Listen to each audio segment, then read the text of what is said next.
po ay napakatibay. Kahit po ganyan-ganyanin mo. So, hindi po siya mababasag. Tingnan mo, nagpapangs lang po siya. Ayan. Nagpapangs lang siya.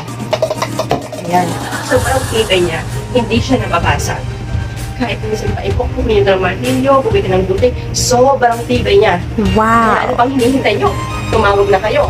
Sa sobrang tight niya, sobrang tibay niya, durable siya, talagang matagal siyang masira. Sobrang tibay niya talaga. Kaya kung ang asawa nyo, napaka-war faith, lagi kayo nag-aaway, lagi na silang asawa nyo, itong mga product na to ay para sa inyo. Lalo na yung mga mahihilig sa mga parties. Ayan. Ito ay maaari yung gawing kunwari make-up, pero pwede yung lagyan ng mga pansit-pansit. Ayan. Mga kung ano mang gusto nyo makuha sa mga parties. Tsaka ang maganda dito, kung sakaling sa bahay nyo lang gamitin, kapag ibinato nyo sa mga asawa nyo, ibabatahan ka niya. Hindi siya masisira, hindi na kayo baby.